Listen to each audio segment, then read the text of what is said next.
Good morning, and can I welcome everyone to the third meeting of 2021 of Scotland's Social Security Committee. We have got one apology this morning from Mark Griffin MSP, who can't be with us, and we move to agenda item 1, which is decision to take an item in private.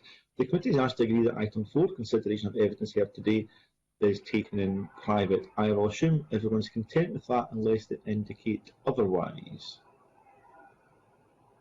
Okay, people are content with that, thank you. We move to agenda item 2, which is a session with the Scottish Fiscal Commission. The committee will take evidence from the Scottish Fiscal Commission's forecast for devolved social security expenditure 2021-2022 through to 2025-2026. And can I therefore welcome Dame Susan Rice, Chair, Professor David Ulf, Commissioner, and Claire Murdoch, Head of Social Security and Public Funding, all at the Scottish Fiscal Commission. Thank you all of you for supporting us in our evidence session this morning, and can I invite Dame Susan Rice to make a short opening statement. Thank you very much, Convener, and good morning to all of you. Thank you for asking us to give evidence. I'll start with just a brief overview of our latest forecasts and how these relate to developments in the Scottish budget. COVID obviously made the last year difficult for everybody, and on top of the health and social impacts, both the Scottish and UK economies were significantly affected, contracting by around 11% each in 2020.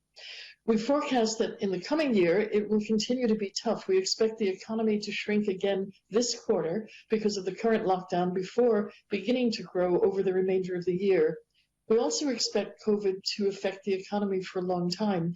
We think it'll be 2024 until GDP returns to the level it was before the pandemic, and we expect unemployment to remain elevated over much of this period. The pain of the COVID pandemic has not been felt equally across society, and we know low-income households have been most affected. Many of the payments administered by Social Security Scotland are paid to those on low incomes. COVID-19 has undoubtedly increased the number of working-age people eligible for Social Security support, as unemployment has increased and those who are in work may have found their income reduced as a result of the restrictions. But the surprising thing our forecasts show is that the effect of these changes on total Social Security spending has not been as significant as one might have expected. Devolved Social Security spending is dominated by the three disability payments: Personal Independence Payment, Disability Living Allowance, and Attendance Allowance. They account for about 80% of spending.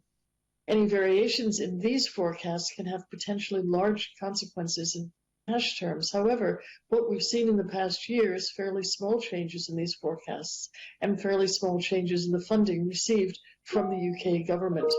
Overall, spending on Social Security in 2021 increased by £60 million since our forecasts a year ago. That's less than a 2% increase and is largely because of the Scottish Government's responses to COVID-19, such as the additional funding for the Scottish Welfare Fund and discretionary housing payments and the one-off coronavirus carers allowance supplement. These are examples where spending has increased. At the same time, the Scottish Government's decision to delay the Scottish Child Payment and Child Disability Payment has reduced spending. These payments are now due to start in 2021. Our report discusses the risks to the budget for the year ahead. We highlight how forecast errors are likely to be larger for new payments where we don't have historic information. It's also important to mention the risks to the budget in the year ahead from Social Security in the context of wider change within the budget.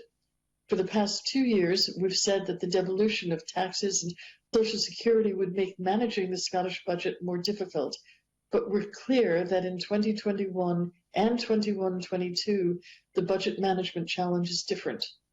Any variation in the budget because of Social Security payments this year has been far surpassed by the £8.6 billion in pandemic-related funding from the UK government.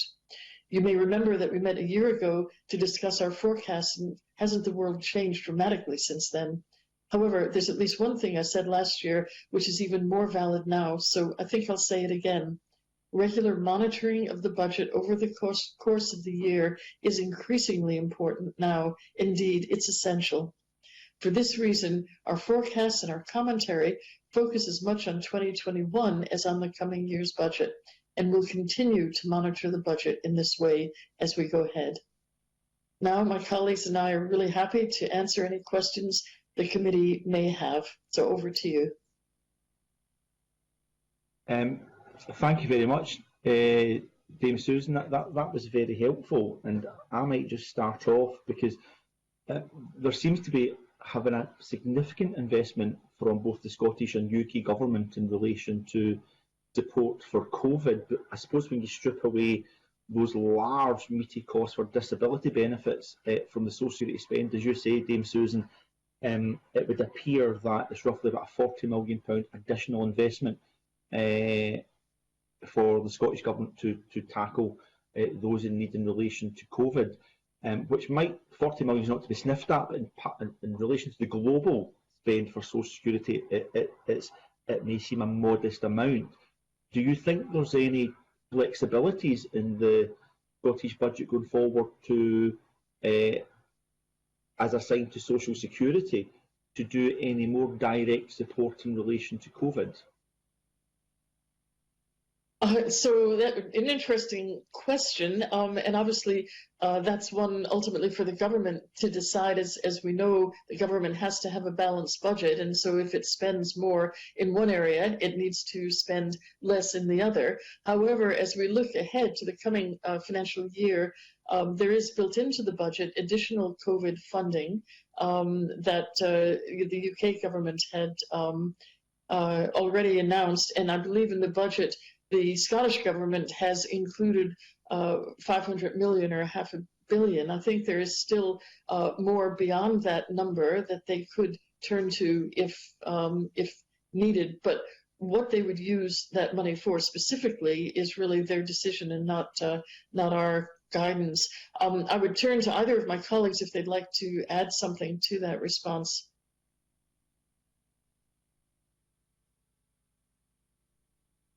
I suppose I could just add briefly that 40 million is really the changes that the government have introduced since last February. Obviously, the government's got a whole programme of social security reform, and they already have expanded things like the Best Start grant is a more expanded benefit than the Sure Start maternity grant that it replaced, and obviously the Scottish Child Payment is a new payment which there isn't funding from the UK government for. So there are other things happening in the social security budget beyond the COVID response as well. I think that's very helpful. We're talking about additionality rather than global spend, and I'm looking at the table we have just now, and for 2021 that global spend is 3.5 billion, and in the coming year it's forecast to go to 3.6 billion. So that's very helpful, Claire Murdoch, for pointing out that £40 million is not the total committed to tackle all these issues. It's merely the additional funding that's put in there to supplement spend that's already in the system. So that is helpful. I'm just wondering, there's been recent announcements around extending eligibility for the self-isolation grant, and I'm just looking at my papers here, and I see that for 2020-2021, £5 million has been allocated to that, and it's estimated for the coming financial year that would be £6 million. So, as the Scottish Fiscal Commission had the opportunity to try and identify what the additional pressures would be in that, but they won't be able to claim their money they're entitled to. That's the point of the fund. But what those additional financial pressures would look like, do those estimations of £5 million for the financial year that's coming to a close and the next financial year at £6 million, does that sound about right? Have we done any work on that? I believe that that announcement came just early this month, so it's very recent. And so we haven't actually in fact, our work on our forecast was completed at that point. We haven't actually taken that out in detail, but let me turn again either to David or Claire, and if you would forgive me, my dog is knocking on the door and I have to let her in to stop it, so just forgive me. Of course. I could briefly take that question. So our forecast was done on the basis of the government policy at the time of the budget, which was it wasn't paid to people receiving the living wage at that point. It was only paid to people in receipt of universal credit. So our forecast doesn't reflect the expanded eligibility. So essentially the costing will be too low for that reason. We don't produce an updated costing at every point the government changed their policy. There will be a point when they potentially make an amend to the budget bill, and at that point we would produce an updated costing to accompany that change, either at whichever stage of the budget bill process that change is made. Okay, thank you. And can I just check then, the £5 million for 2020-2021, was that quite significantly underspent? Because one of the reasons for extending the criteria is it was felt as if the money that was allocated wasn't being used for its intended purpose. So is that likely to be an underspend for 2020-2021?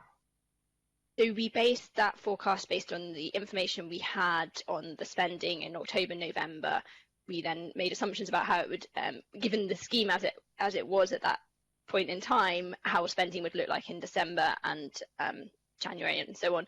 And the data which came out for December earlier this week suggested that our forecast was on track. So the amount that we had forecast would be spent was what was spent in December. So I think it's likely, given the extension to the policy, the government will most likely spend more than £5 million in the current financial year. And more than £6 million in the following financial year then, given because your modelling seems very robust under the previous eligibility criteria. So if it's £6 million for the coming financial year, it's likely to be a bit more than that now. Yes, given that they've expanded it to more people, and more people will therefore claim, and therefore more will be spent than we forecast. Okay. I'm just wondering, only a couple more questions. Inflation, has the changes in inflation been beneficial to the Scottish budget in terms of social security? I just see in my papers that perhaps inflation has not been as high as been anticipated. So how has that impacted on the social security budget? Could maybe one of our witnesses say a little bit more about that? Yeah, I'll say a little, but then perhaps turn to David to add to this. A year ago, in our forecast, we were focused on 2% inflation. In fact, and obviously largely because of the economic impacts of COVID, the reality has been 0.5% of inflation. So the Scottish Government, on several of its benefits last year, had undertaken to uprate them faster or higher than the rate of inflation. That would have been against the 2% as forecast. But since inflation only was 0.5%, the amount of uprating has been much smaller, the actual amount of cash, if you will, required.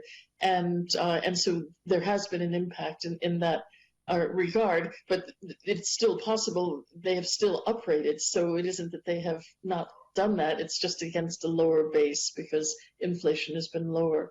But David or Claire, anything to add to that? No, just I'll pick that up. Just to say that the actual effects here are quite small, because it's just 0.5% inflation, and because the benefits that are actually uprated with inflation are quite small, the overall effect on the budget this year of inflation has been quite low.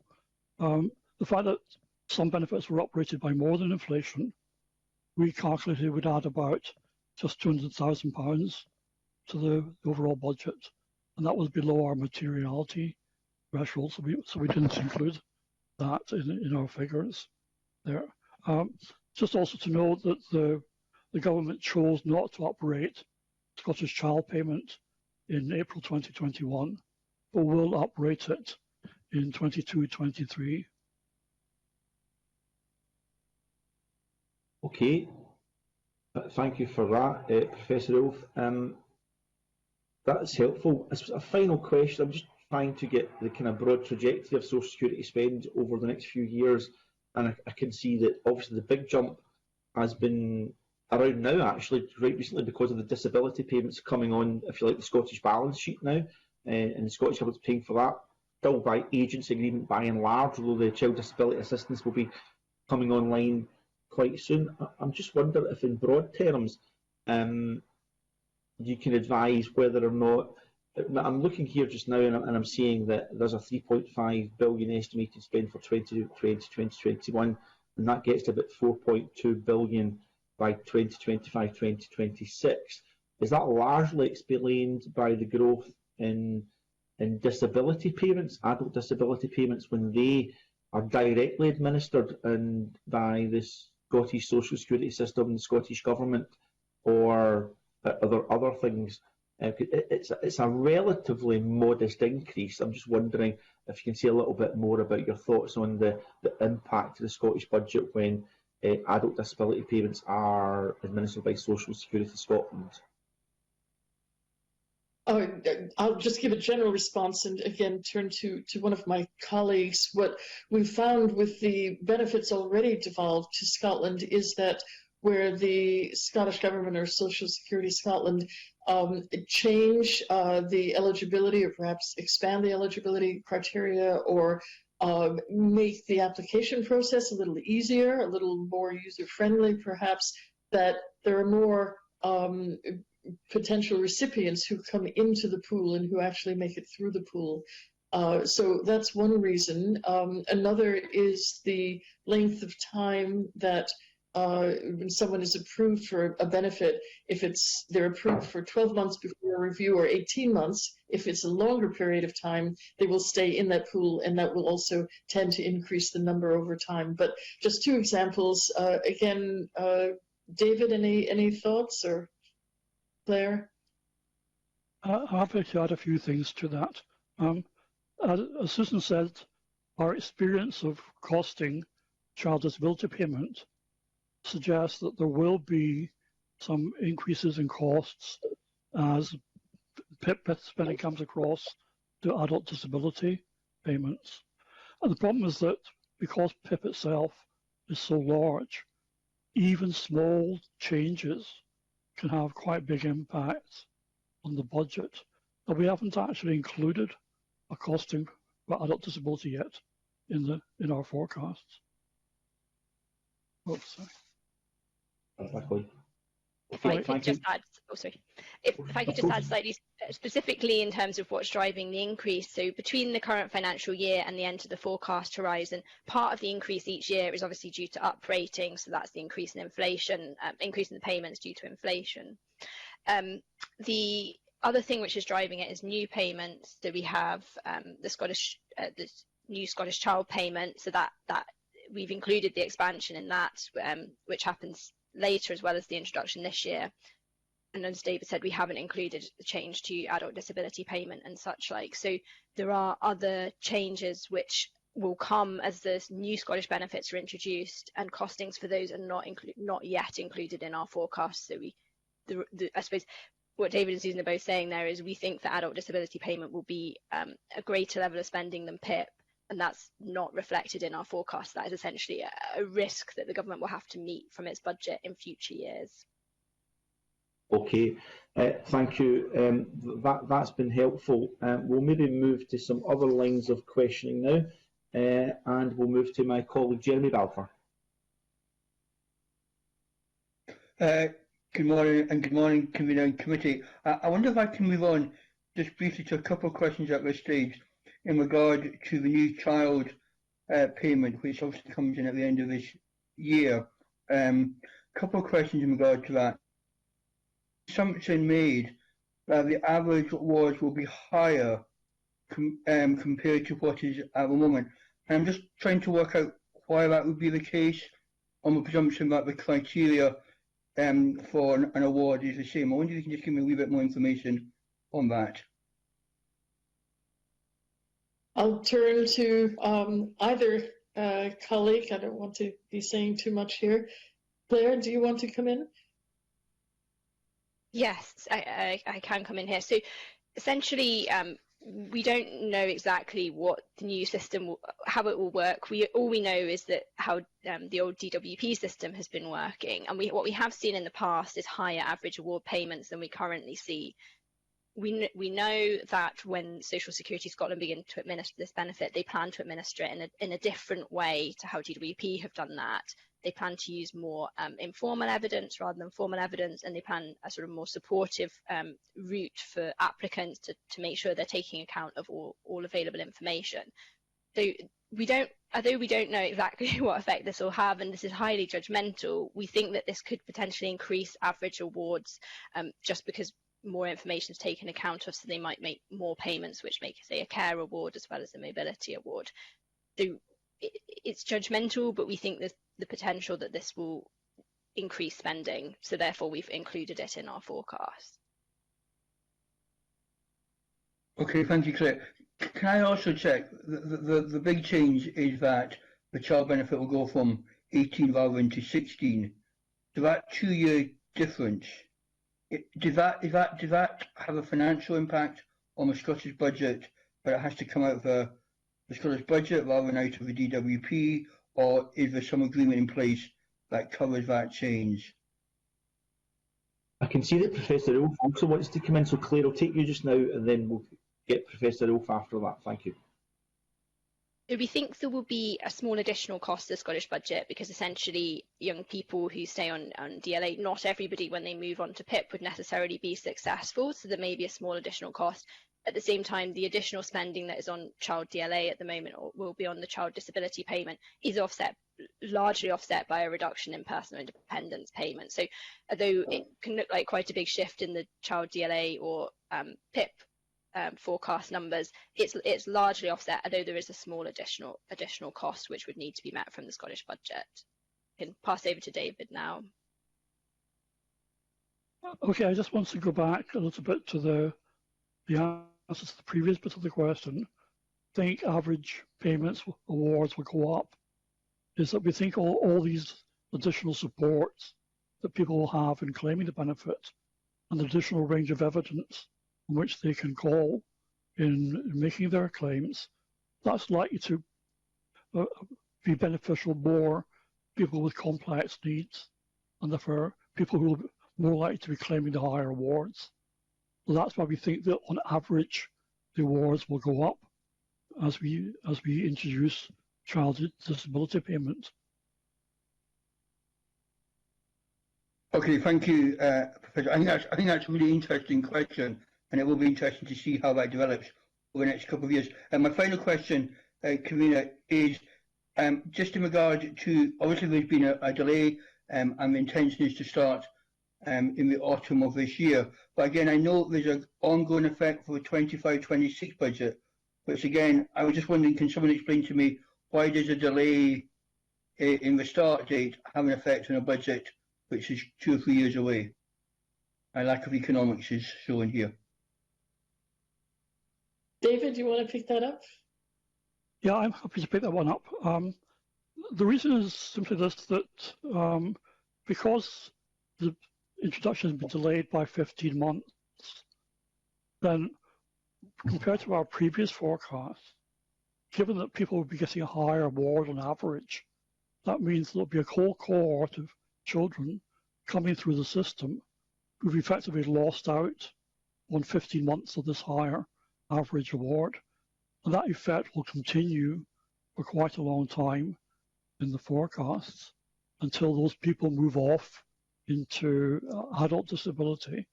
It's simply because of this long-run effect of delaying this entitlement effective to a somewhat higher level of average award.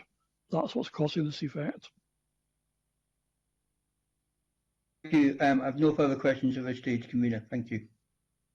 Thank you very much, Mr. Balfour, and we'll move to Keith Brown, MSP. Thanks, Convener. My questions really relate to the extent and the ways in which the Scottish budget in this area is impacted by UK policy. So, just to get an idea of how underneath the surface the budget's moving, could the Commission say something about the impact of UK policy and how that compares in terms of its scale in the Scottish budget with the impact of Scottish Government policy decisions? Overall, if you're talking about the overall budget, we saw, as I think I mentioned in my comments, towards the end of this year, £8.6 billion of pandemic-related funding, which was not anticipated, obviously, at the beginning when the budget was set early last year.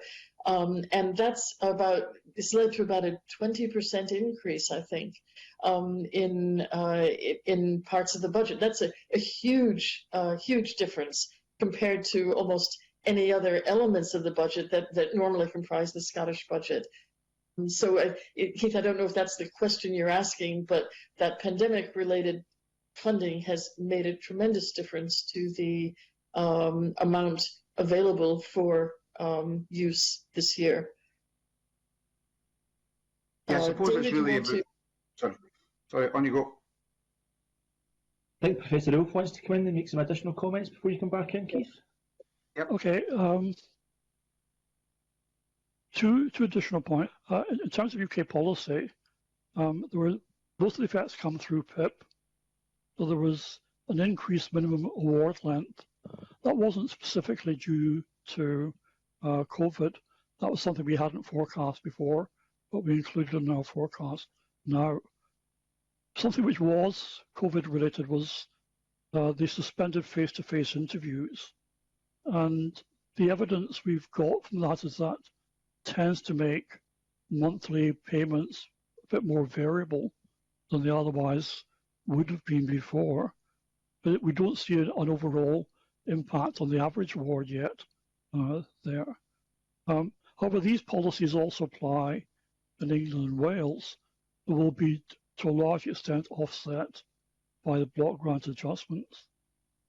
When you're comparing the UK policy with Scottish government policy decisions, as Susan said, on the face of it seems that UK policy dominated the effects of Scottish government policies on the budget. But that's not a terribly clear-cut thing, because when we put down with the costings attributable to the Scottish government, we don't include things like Best Start grants, Best Start foods, and funeral support payments. It's only the policy changes there that we put in, because we'd already costed those.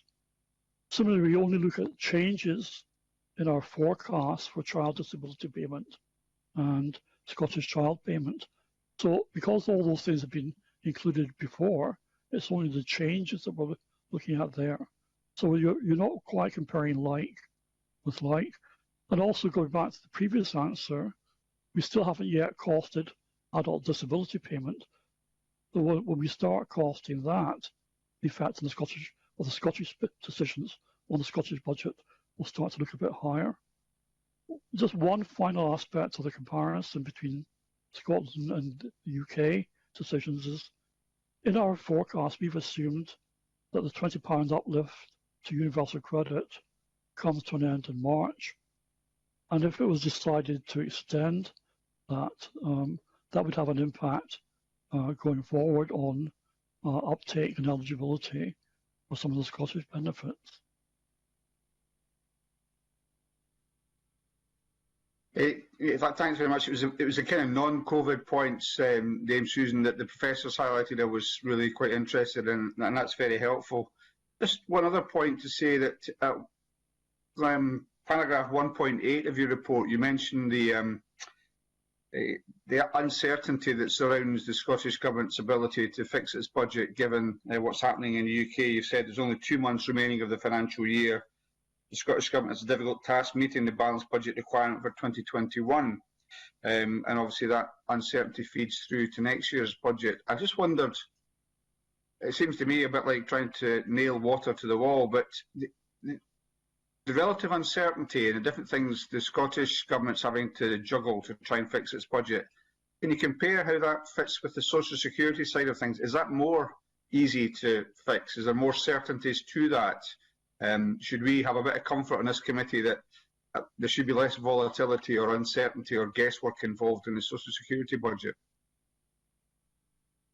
So there will always be unknowns in the social security budget, partly because that's a demand-led, it's a spending budget. So it depends on how many people are eligible, how many people apply for benefits, how many take them up, and these numbers can vary all the time. In fact, some of the changes that are COVID-related will actually make a difference. The extension to universal credit, when that stops, those numbers will be volatile and changing all the time. So this isn't easy. What we were referring to in part, I don't have that paragraph in front of me, but something that I've been saying a lot is that managing the Scottish budget, for the Scottish government is a bit like, trying to hit a moving target. And if you think about the additional pandemic-related funding received this year, it came in over the year as the developments in the pandemic sort of evolved, because nobody knew in March what would happen in the autumn and the winter. So the most recent elements of the UK pandemic-related funding came as late as late November and early December. The Scottish the Scottish government, as we know, has to balance its budget. If it knows, or if it finds out it's getting some extra money to use, but it's very close to the end of the financial year, it will not have time to put a new policy in place and implement it and get it up and running. And therein lies one of the challenges for the government in balancing the budget. With Social Security payments, there are different causes, as I said, for some volatility, and it is just the unknowns of how many people will, what the nature of the population and the relevant populations will be over time, and there really, I don't think, will ever be certainty in any of the budget, but particularly in this part of the budget. Some of that relates to the COVID-related extra spending. Some of it is just in the nature of Social Security spending. And I wonder, David, I can see David's face, and I think he wants to come in on the back of that. David, yes? Yes, just to amplify a couple of points here, that what happened in 2021 was the UK government, in its COVID spending, gave the Scottish government successive waves of increases in spending. And it gave those in the forms of guarantees that those would be, the Scottish government would be able to spend at least a certain amount of money. But those came in different ways. So it started off about 3.5, but it ended up more like 8.6. And as Susan says, it's the fact that at the time the Scottish government was making its decisions, it didn't know it was going to get those later commitments, even though they came as minimum guarantees.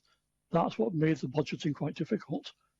But whether that's a bigger uncertainty compared to Social Security, I think is still a little bit moot, because going back to the discussion we had before, we still have the whole impact of devolving adult disability payments, introducing those in Scotland. And we simply have a lot of uncertainty about what exactly the level of spending will be in that. We know it will be higher than under PIP, and because of the scale of PIP, there will be quite significant effects on the total budget there. But there's a lot of uncertainties as to how exactly adult disability will be administered, that we don't know enough about the detail yet to be able to say what exactly the impact of that will be on the budget. So I would keep an eye on the adult disability payment as something which, as a committee, you should be looking at quite carefully for the future.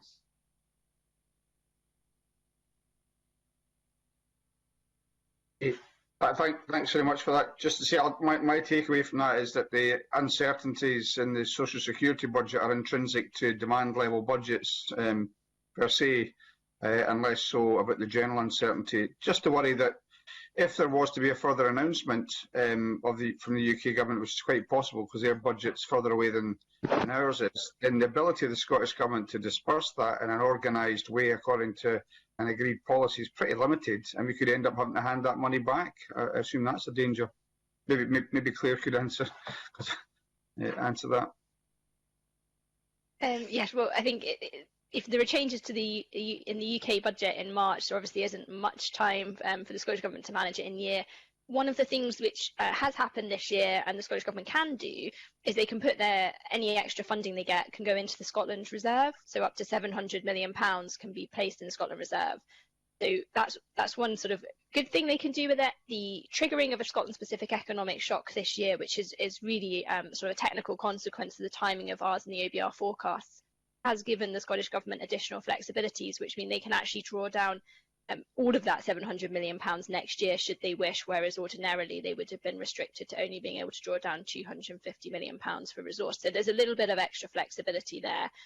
The other thing which we have seen in the past is when Treasury have given late consequentials to the Scottish Government, they have sometimes allowed them to be deferred to the next financial year.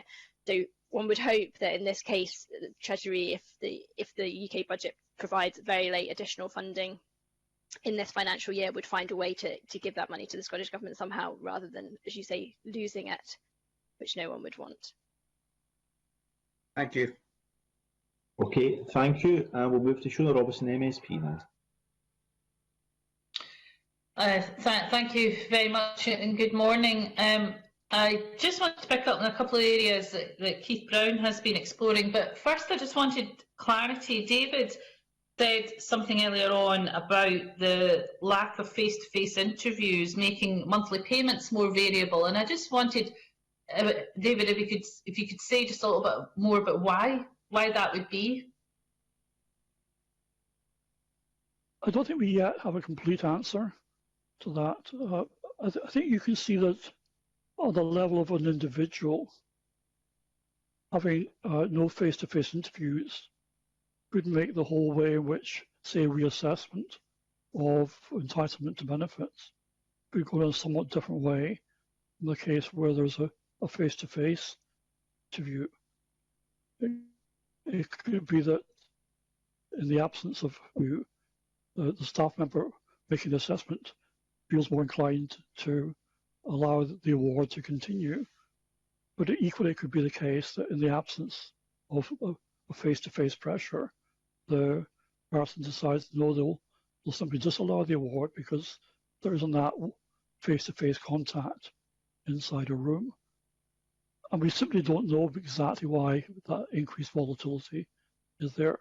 We thought there might have been some discernible trend coming out of the fact that face-to-face interviews have been disallowed, but we haven't yet been able to see that in the data.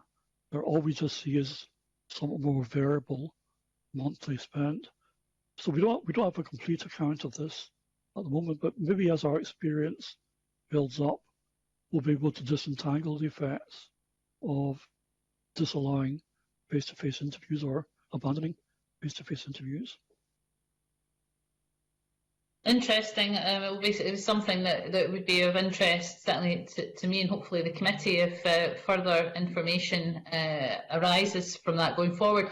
I just wondered also if you could say a bit more about whether the £20 increase, you touched on this, to universal credit and working tax credit has had any impact on the caseload for devolved benefits. You said a little bit about this earlier, and you also said that going forward, if it is maintained, which obviously I hope it is, that would be something that may have a greater impact than it has to date. Am I picking you up right in that, and that's something that you would analyse going forward? Well, I'm not sure we'll have a bigger impact going forward than any impact it's had just now. Potentially there are the £20 uplift could affect claimants. One is it might encourage people to claim universal credit who otherwise wouldn't have done because it is more valuable. So that's one impact. Also, for people who are in work benefits, then there may be a new impact of this on their eligibility for some of those benefits. At the moment, we think both of those effects are very small. We're not really seeing a big impact of that. It's dominated by all the other factors which are driving the take-up of universal credit. So we don't really see this coming out as a factor per se. I don't know whether Claire wants to add anything to that. I can just add briefly, I suppose the biggest effect of the £20 increase is on the people receiving universal credit. It's extra money in their pocket. And obviously those people would qualify for the Scottish devolved benefits regardless of whether or not there's a £20 uplift. So the bulk of the sort of additional cost to the UK government wouldn't affect the Scottish budget. Where it does have this effect is at the margin, so it would bring a few extra people who currently, without the £20 increase, wouldn't be eligible for universal credit, and now would be eligible to receive a small payment. And also, as David said, it may encourage some other people to apply where it means they'll get extra money. But in terms of what it will have an effect on eligibility if it stays. We've assumed it hasn't because we have to forecast based on current Scottish and UK government policy. But in terms of it being like a real risk to the Scottish budget forecast, we don't see it as that. It will be a small cost increase to the Scottish budget. Okay, that's helpful. Convener, that's all I had. Thank you. Thanks very much, Shona. We'll move to Alison Johnson. Alison, it's good to see you back at the committee. It's the next question, Alison Johnson, MSP. Thank you very much, Convener. It's good to be back.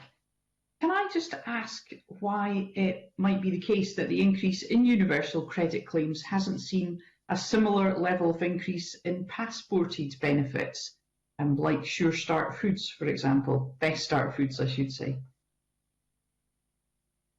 I think a simple answer is that the increase in the universal credit, a lot of people already would have, who are eligible, been receiving these passported benefits. In other words, it isn't a like for like or a one for one there. There'll be people receiving or eligible for the increase in universal credit who don't have young children, for instance. They're not absolutely linked together. But it's a bit the way Claire described it. The differences are more on the margins here than an absolute, tied. This benefit is tied to that benefit. Okay, no, thank you. That makes a lot of sense. Well, David will probably make more sense of it if he can pop in as well. Okay, it's largely just restating what Susan said, that the take-up of universal credit was already very high for families with children, although there wasn't really much scope for increasing that further. And conversely, most of the increase in claimants for universal credit were amongst various categories of claimants who didn't have children, and so wouldn't have been eligible for things like Best Start grants and Best Start Foods. So although you saw the 60% increase in INCLIT, you just really wouldn't expect that to translate to a 60% increase for Best Start grants and Best Start Foods, because they were already, a very high percentage of people were already claiming. Those people who were eligible were getting that already. Okay, thank you. If I might ask another question, Convener, can I ask, given the impact of the pandemic on household budgets, I'd like to ask what assumptions have changed in the forecasting of the Scottish Child payment. Do we think that there will be more people seeking this payment? Okay, I'm happy to take that up. So there's two effects here. There's the effects on eligibility and there's the effect on take-up. So before the pandemic had really factored very much into our thinking, we assumed that 50% of children under 6 would be eligible for Scottish Child payment. Then in September, when we thought that furlough would be coming to an end, and also when we were forecasting a peak level of unemployment of 10%, we thought that that would increase the number of children who were eligible to 59%. But since then, furlough has been extended, and the forecast for the peak level of unemployment has come down from 10% to 7.5%. So for that reason, in our latest forecast, we reduced the assumption about the fraction of children under 6 who would be eligible down from 59% to 52%. We also reduced the take-up assumption for 2021 from a high level of 80% down to 70%, just because of management information we were getting, that there'd been a very slow build-up of applications for Scottish Child Payment up until December. And latest figures, we've had another 5 weeks figures, management information figures, and that suggests that our assumption was largely correct, that the build-up of claimants has still been quite low. So we're assuming that for 2021, but just 2021 alone, the take-up rate would be 70%. But from 2022 onwards, we assume that goes back up to a high level of 80%. Okay. Thank you. It's obviously, this makes your job of forecasting ever more difficult, but what impact do you think the uncertainty of the future course of the pandemic could have on devolved social security benefits? Well, that's a very open-ended question, a very good question. It would really be more conjecture, I think, individually on our parts to respond to that. The furlough scheme, which was offered last spring and then extended and extended again, has, I think, in a number of cases, postponed the moment when families might begin to see the cliff edge, if you see what I mean. We don't know at this point when the furlough scheme ends, if that will be, in pandemic terms and restriction terms, a moment when the economy can begin to open up. These things all have to align, because if the furlough scheme ends and the economy is still significantly closed down, there will be job losses. There have been job losses, and it's that kind of sort of moment in time that encourages the take-up of benefits. So that's one slant on it. But Claire, perhaps you want to add to that, or David? Thank you. No, I'll just add. Sorry, Claire, you can't. Okay, thank you, David. Sorry. So just, I suppose, two specific things. One is that the bulk of the social security budget in Scotland is on the disability benefits, and at the moment the benefits are largely the same as the UK benefits. So we would expect any changes that happen in the UK to be reflected in the Scottish spending as well. So with hope there, the block grant adjustment changes would offset any changes in Scottish spending. The other group of spending in Scotland is obviously on the means tested benefits largely administered by Social Security Scotland. And here we've already discussed, I suppose, how the nature of those benefits means that changes that have happened, huge increases in universal credit claims, for example, haven't fed through into spending in Scotland. So although obviously the evolution of the pandemic will affect eligibility, will affect spending there, it's possibly not on quite the same scale that we would see if for example, the change that we're going to see in universal credit. So those are sort of, I suppose, two slightly positive things about why it might not be quite so bad for the Scottish budget as it might first appear. Thank you. Yeah, and I was just basically going to repeat the same points that Claire made, that to some extent this will be covered by block grant. Just go back to one of the points Susan said, though. I think it depends a lot on which direction you think the uncertainty will go. So if, for example, we found there were just new variants of the virus and that all our existing vaccines were pretty ineffective against them, it would depend a huge amount on then what the new policies were that were both needed and introduced by both the UK government and the Scottish government. If the uncertainty went the other way and everything turned out that these vaccines were not only very good at protecting people from becoming seriously ill, but also vastly reduced the spread of the virus, because they reduced chances of people to infect others, then the whole pandemic effect might be over much sooner, and there'd be less need for new policies to counter that.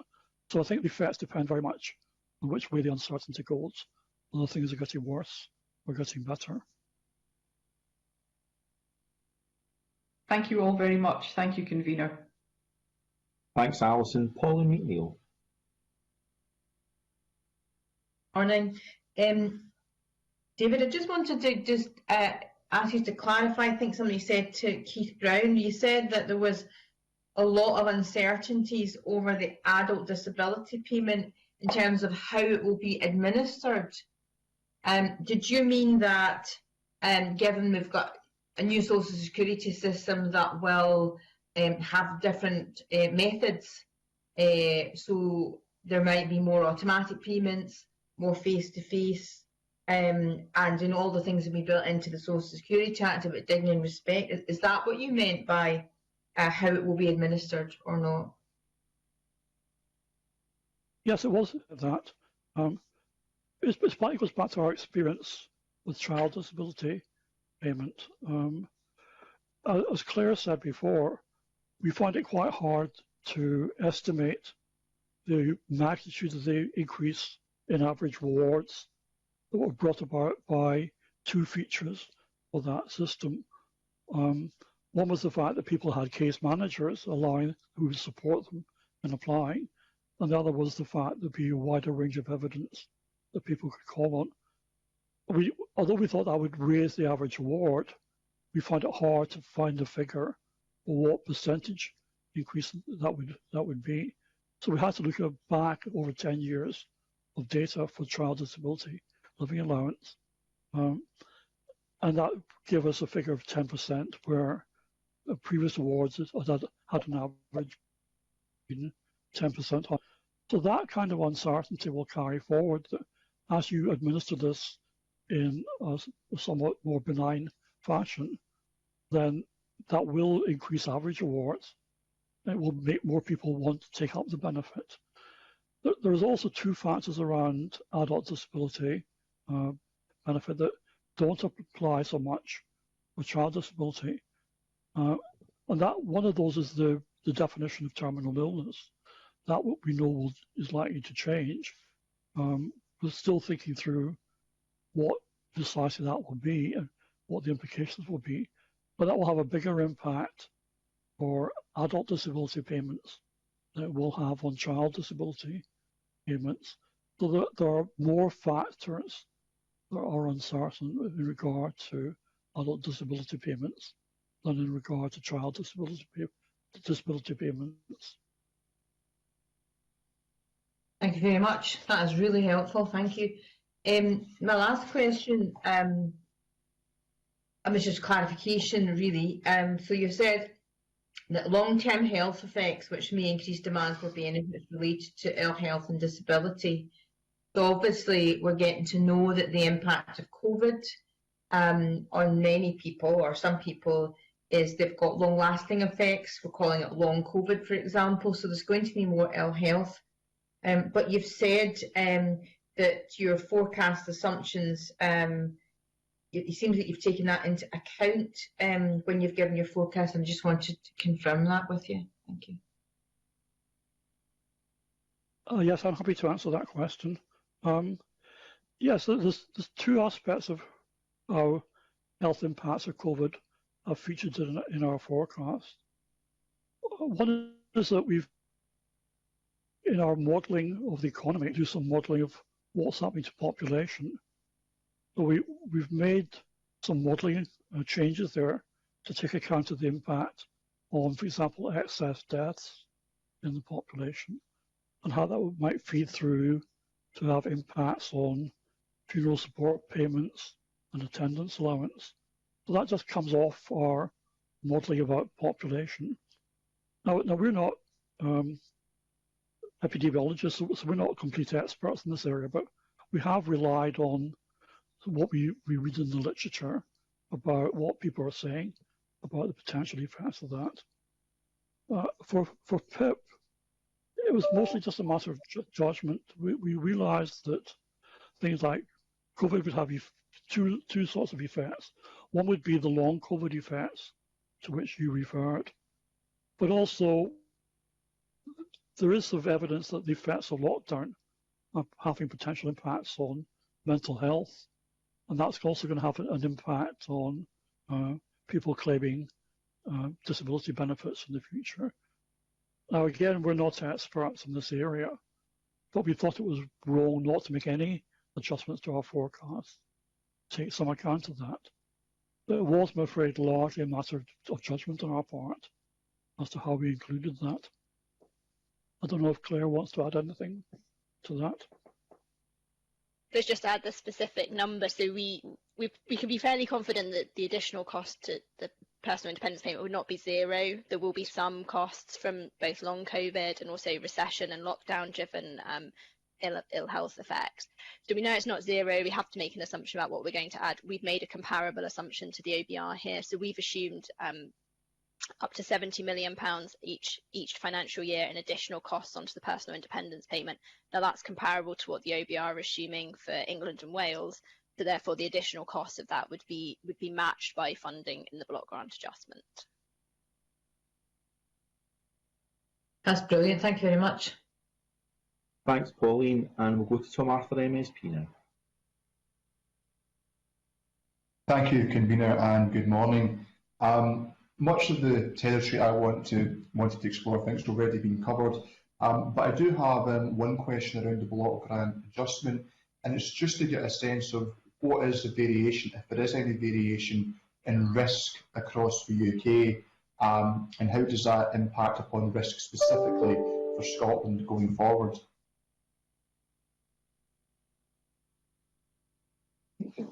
Could I just ask you, if you don't mind, to clarify when you say risk? Yeah,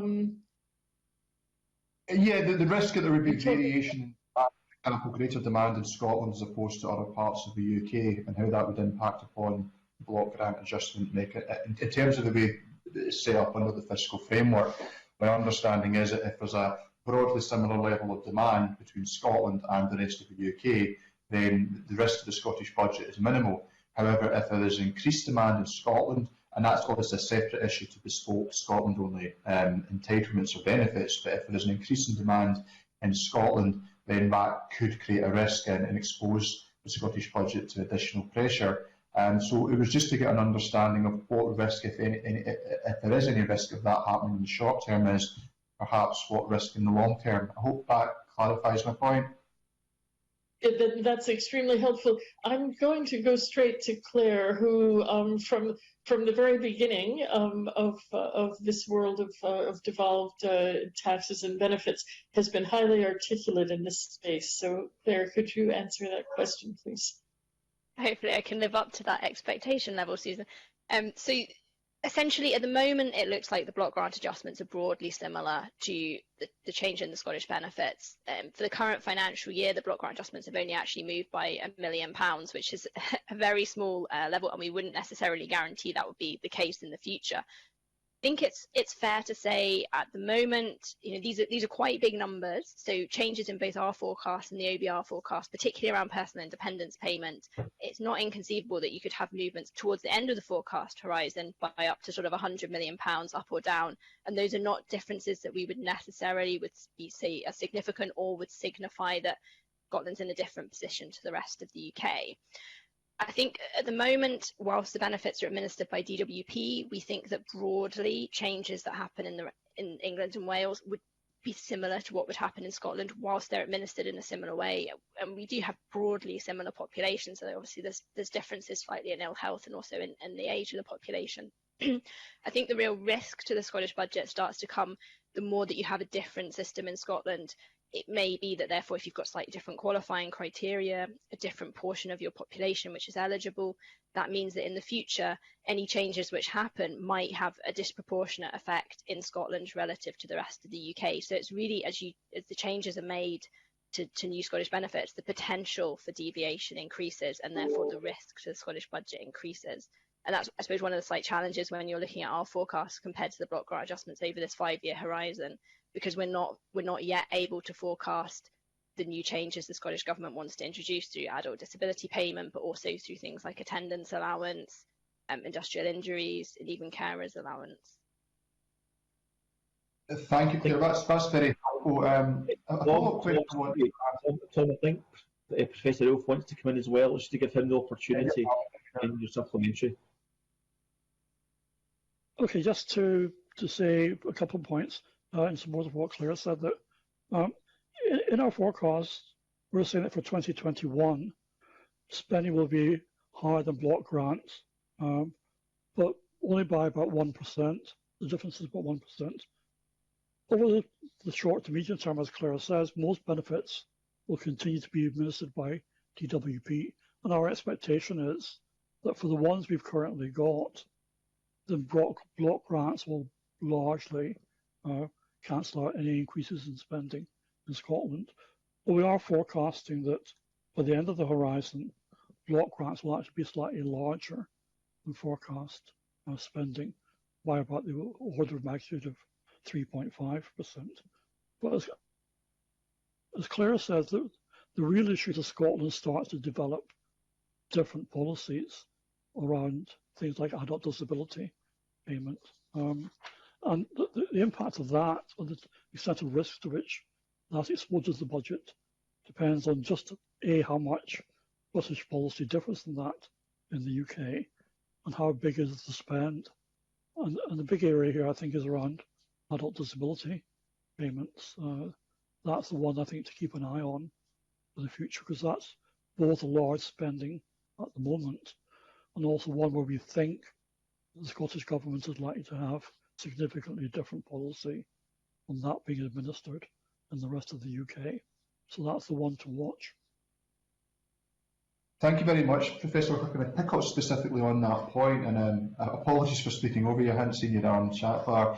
But my question is that my understanding would be, please correct me if I'm wrong, once adult disability payment is introduced and the criteria are introduced for it, I appreciate in terms of making a forecast, there's going to need to be a bit of real-world experience to see what behavioural impact it has upon claimants and the people deciding on whether or not a claimant should receive an award. But would you expect maybe there would be a period perhaps of I don't know for how long, a year or 2 years, in which we would have to see the real-world data to go and develop forecasts that are reflective of the new policy, but after that we would get to a stable picture? Or would it be more generally sort of volatile going forward and difficult to predict? Well, all our experience is that we have difficulties forecasting new policies because it's just very hard to get a sense of what's going to happen there. We've got no data on which to base that. It has to be largely judgmental. But our experience has been that as we've started to get data and build up a picture, the errors in our forecasts have gone down quite a lot. So if you're thinking about things like adult disability payments, initially there will be quite high errors in our forecasts, simply because we won't have the data to compare what we're assumed against. But as we start to build up the experience of that grant, we will start to learn better. So in terms of things like in-year reconciliations, when you're trying to reconcile our forecast with the outturn, then those should come down a bit. But there's a separate issue about how far these things are covered by block grant adjustments, which is a somewhat separate question. That's where Scottish policy deviates from that being pursued in the rest of the UK. Thank you. I see Claire Murdoch wants to come in. If I'll just briefly add as well, this is not a uniquely Scottish problem. The OBR had similar issues when the UK government introduced the personal independence payments and moved from DLA to PIP. That meant the whole system changed. They had to make assumptions about what would happen when people applied, also about the speed of the migration. So this is one thing that certainly the OBR have and DWP have grappled with, is how fast people are moved from DLA to PIP. And the speed of that has affected how the spending profiles evolved. So that's just, I suppose, an extra risk to flag here as well. It's not just about new claims being made to the adult disability payment. It's also about how fast and when people are moved from the DWP system over to the Scottish system. Can I just ask, with your permission, Convener, one final supplementary just to the point that Claire made? I think our initial target, and correct me if I'm wrong, was to complete transfer of cases by the middle of this decade. Would that therefore mean there's likely to be a period of volatility around forecasts, and we perhaps won't get to settled numbers until perhaps maybe sort of 26, 27, or do you think it'll be possible to get a general idea of the direction of travel before then? I'll just answer and I'll pick up on what David was saying, but I think you'll have initially when the benefit is first introduced, when the payment's first introduced, that would be the most difficult point to forecast it. And then as soon as we start to get some data, we'd expect our volatility to come down. We wouldn't necessarily expect it to be completely in a steady state until you have it, fully being administered by Social Security Scotland. And I would say at that point when no policy change is made, but we also know how politicians and government works, that policy change is always introduced. So whenever there's policy change, you'll have more volatility. But I think the point here is it's just about there being a sort of completely brand new benefits that will be much harder to forecast. And then any time policy change is made, that increases the uncertainty in the forecast slightly at least. Yeah, that's really helpful. So the sort of key issue will be the moment when the new policy is introduced, and the actual transition as more cases come transferred isn't going to necessarily have that significant an impact upon forecast. It's really just that initial phase that's introduced. That's really helpful. I have no further questions, Convener. Okay, thanks, Tom. Just before we finish the evidence session, we just ask a slightly supplementary myself in relation to the transfer to Social Security Scotland of the various disability assistance benefits. Now, it's my understanding there'll be no kind of big bang in terms of all the claimants that were administered under an agency agreement by DWP suddenly been administered by Social Security Scotland. There's going to be a natural migration. So when someone would normally be called for a review of some description or a reconsideration or redetermination of some description, at that point WP will transfer that individual to Social Security Scotland and the Scottish agencies, who will then determine that case under the new rules, which this committee will get to scrutinise as well. Of course, does that soften, if you like, the transition? So rather than a kind of everyone transferred over at a point in time, that kind of natural transition. So in policy terms and in budgetary terms, is that a better way of doing it? Have the Scottish Government got that right? But also, I suppose, does that mean that the rates that the Scottish Government and Social Security Scotland determine disability assistance will be will have to be tied to the UK rates for adult disability assistance until the last individual is transferred over under a natural migration process? Because you couldn't have a situation where a new claimant in Scotland was getting one rate, but another claimant in Scotland still tied to an agency agreement was getting a different rate. So some information on that would be quite helpful.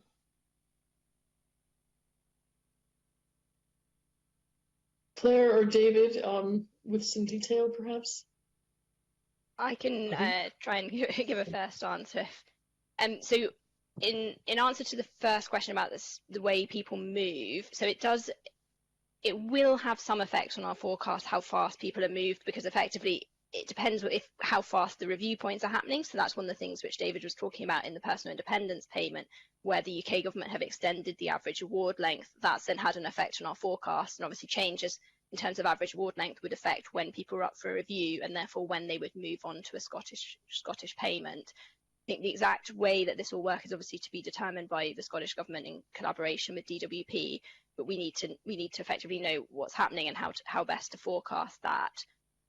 In answer to your question about how the payments will be linked, I think I'll answer it from an economist perspective, that if you had a different level of payment in Scotland to the one in the rest of the UK, you could, if it was higher, you would create an incentive for people who are on the DWP system to find a reason to have their award reviewed or to put in a new claim for the higher payment. So if you had different payment rates, you might actually create a lot of demand for a Scottish payment rather than UK payment, which would, I suppose, artificially alter the rate at which people wanted to move between the two payments. I don't know if that answers your question, or if you'd like David or Susan to add anything else. David or Susan, don't feel obliged to come in and answer any further. I suppose I was just trying to make sure that in terms of budgeting and financial forecasting, this was the best way to do it. So rather than try and migrate everyone over at the same time, it's far preferable to have that natural migration over. It kind of smooths out smooths out the transition process, is fiscally or financially less risky, and it's easier to plan for. I mean, I didn't just want to state that when asking the question, because that's then kind of putting words in your mouth. So I asked the question to find out if my assumptions there were actually true, I suppose. I suppose one way I can answer that in the practical terms is that if you look at, so in our main report, we published some analysis comparing what the sort of risk is around both the two new payments being introduced this year. So we've got the Scottish Child Payment, which is a completely new payment, and then we have the Child Disability Payment, which is replacing DLA Child. And on the Scottish Child Payment, the delay that's been introduced has a very large effect, because you go from having no spending to all your spending when it's introduced. And in the same way, if the claims are, we've got in our report, we say, well, for example, if the claims were 10% higher or 10% lower, then this would have, a £6.8 million effect on the forecast. In comparison, because the Child Disability Payment is we're already paying out for the child DLA, so any change in the number of new claims which are made, although it has an effect, it's not as large, because the Scottish Government is already paying sort of a chunk of people, and then you're just looking at the marginal effect. So from a forecasting perspective, something where you go from nothing to everything, it's going to be more risky. When you go from having spending to change in spending, it's a smaller forecasting effect. In terms of how best to manage it, these are more questions for the government, but we can tell you about sort of the fiscal effects of that. Just to Jeremy Balfour, MSP, who a few moments ago did put a request to speak in the chat box, and I've missed it. So Jeremy, you can ask the last question before we close this evidence session. Thank you, Camilla. I mean, I think to some extent you've covered it in your last question, but I suppose just looking forward to the PIP transfer, the area now out for consultation, and at the present, there seems to be, very small differences within the criteria between what PIP is now and what PIP will be when it comes across completely to Scotland.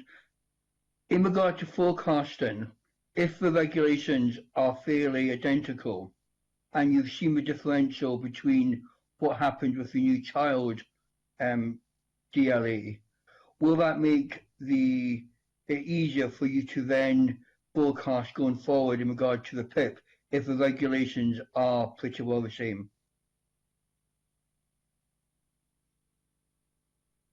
I think the so answer the is greater disparity, as Claire has said, the fewer ripples there will be in terms of effect on the forecasts, but there are elements which we found really do have an impact, which are the way the government here in Scotland will advertise, will let people know about a particular benefit, the ease of the application process, whether there are face-to-face interviews or there is something that's more virtual.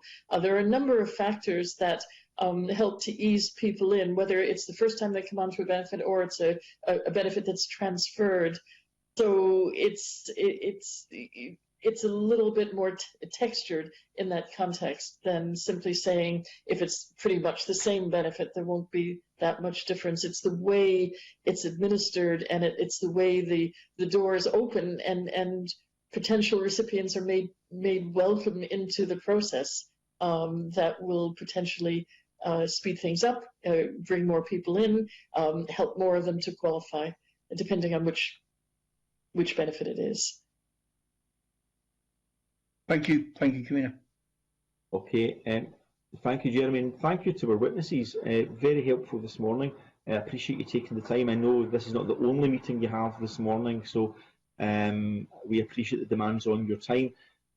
Not sure if this committee in this particular format will meet you again before we're the other side of a little event the committee is having, not the committee is having, the country is having in May. If we don't see you this side, then some of us will certainly see you on the other side, but on behalf of the entire committee, can I thank you for your commitment to the forecasting and budgetary situation in Scotland and preparing Scottish Government forecast, not your independent forecast for Scottish Government budgets, but also allowing us to scrutinise the numbers behind that on behalf of the Social Security Committee for the area that we are responsible for. So thank you very much for all your work. Keep it up and stay safe, everyone. And we shall close agenda item 2. That I will move to agenda item 3, which is on subordinate legislation. Can I refer members to paper 4, note by the clerk? The committee is invited to consider the Council Tax Reduction Scotland Amendment Coronavirus Regulations 2021, SSI 2021/12, which is subject to the negative procedure. The instrument makes amendments to the Council Tax Reduction Regulations to disregard the £500 one-off payment to NHS and social care workers when calculating entitlement to council tax reduction. The one-off payment is in recognition of the work on the front line through the pandemic. Our members, I see our Deputy Convener wishes to come in, so in a moment I'll ask the members if they wish to note the instrument, but let's take Pauline McNeill just now. Convener, obviously I'm supporting the regulations which are necessary, but I just thought it was worth noting that I've already had some people write to me who work part-time in the NHS who qualify for the £500, saying that because of various rules in relation to universal credit, they won't get the full 500. So that's why I think these regulations are really important. But I just also wanted to note there's other things that need to be done to make sure that everyone who qualifies for the £500 is able to make the full benefit of it. Thank you very much. Thank you very much, Paula McNeill. Can I endorse those comments, the solutions that might sit elsewhere from the Scottish Parliament or Scottish Government? I absolutely agree with what you're saying in relation to that. Keith Brown? Yeah, just agree with that, Convener, and also say that any other negative effects of this payment, i.e. tax, I think should be dealt with by the UK Government. I think this is a great thing to do. I don't think many of our NHS and some care workers will be in the Forbes 500, so it's right to get 500 quid from Forbes, which is what they're going to get with this. It would also be wrong if that was limited because of other regulations, so I fully support these regulations. I can also say that I have 2 of my sisters work in the care and NHS services in the north of England and in Northern Wales, and I'm very envious that this payment will be made. So I'm very supportive of it and supportive of the fact that the regulations will be changed to make sure there's not a clawback. Thank you very much, Mr. Brown. I suppose I don't think I have to declare an interest, but I should declare an interest because my wife is a part-time critical care nurse in the NHS. So I suppose in relation to the wider payment, I should put that on the record anyway. I also echo the points you've made, Mr. Brown. Are there any additional comments before I ask the committee to note this particular instrument? Okay, there being no other comments, are members content to note the instrument? I'll assume, unless I see an indication otherwise in the chat box, that is the case. That is indeed the case. I'm just checking. Yes, we are moving into a private session now. So agenda item 4 will be in private session. So anyone who's been following this online, thank you for sticking with us through the meeting. But we now move to agenda item 4, which was previously agreed to be taken in private. So I'll see members shortly on another digital platform to continue the meeting. Thank you.